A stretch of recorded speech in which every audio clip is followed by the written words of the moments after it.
Free speech and hate speech cannot exist or coexist in the same country. You have to make a decision. You have to make a choice. Europe learned this.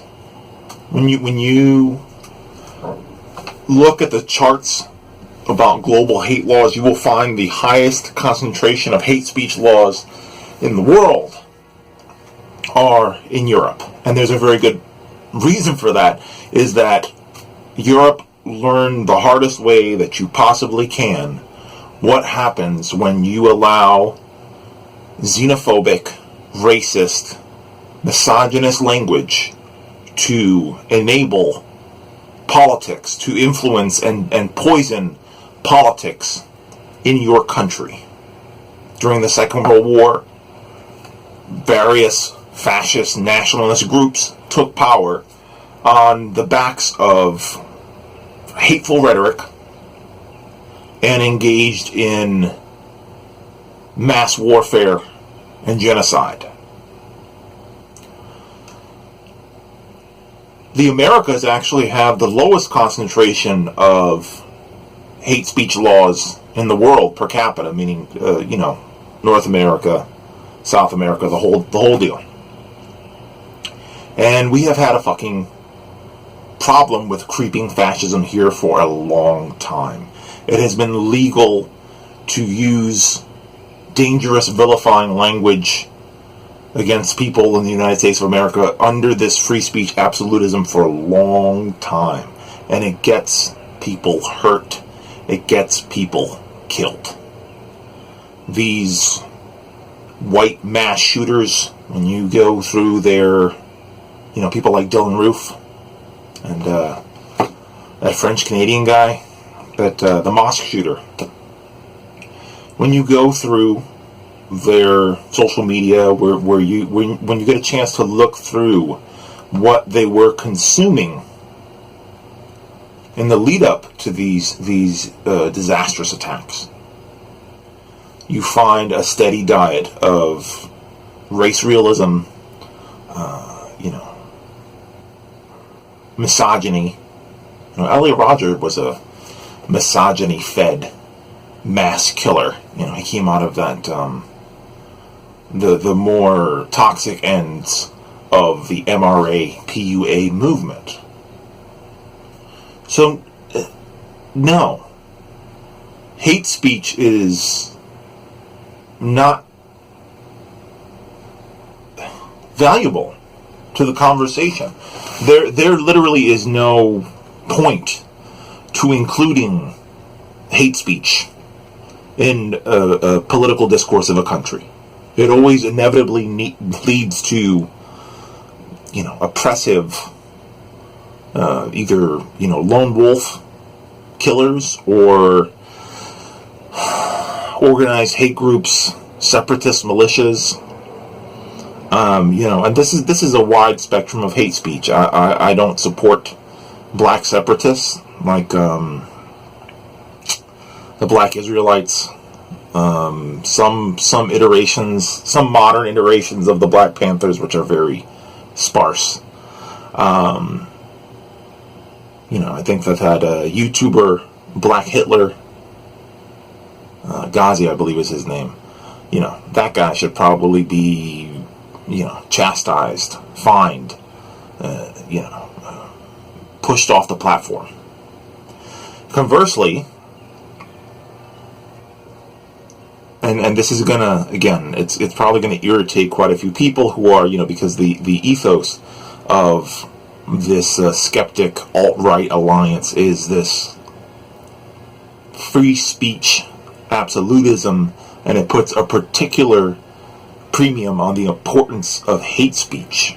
It seemingly in the name of intellectual vanity. The shitlords won't have anyone to exercise their ponage skills on. If it's so funny, because if you go look through Sargon's channel, look through TJ's channel, look through Bearing's channel, and try to make a count of how many times they talked about the importance of hate speech being allowed in public so that they could debunk it, and how many times they actually engaged in debunking hate speech. You'll find it's incredibly lopsided in terms of the balance between how many times they defended the existence of hate speech and how many times they actually challenged the substance of hate speech. They'll usually fumble over themselves. Sargon is a master of this thing of, I don't have to tell people racism is bad. People know racism is bad. This is like dominoed out into every time that you criticize them for not coming out against something immoral while they're spending all this time bitching about socialism and anarchism and all the other, good, loving, compassionate, philosophical content, feminism. They'll come out with, I don't have to tell, people that race realism isn't real. It's obviously stupid. We don't have to tell men not to rape. This kind of liberal white bro philosophy of like, why would we even have to bother? People already know those things are bad. The fact that these people are cynically monetizing defense of hate speech in order to kind of circumvent being accountable for such speech has become like a meme at this point. Like, it's very, very obvious and cliche. So Berkeley shouldn't have happened. Anarchists should not have to be out there pressing up against fascists. Should not be out there pressing up against Brittany Pettibone and her race realism. You want to know why? Because that kind of speech should be illegal. Bering lives in a country with very robust hate speech laws that defend his country from fascists taking power. The Racial Vilification Act was passed in 1996. But he's like Crowton T.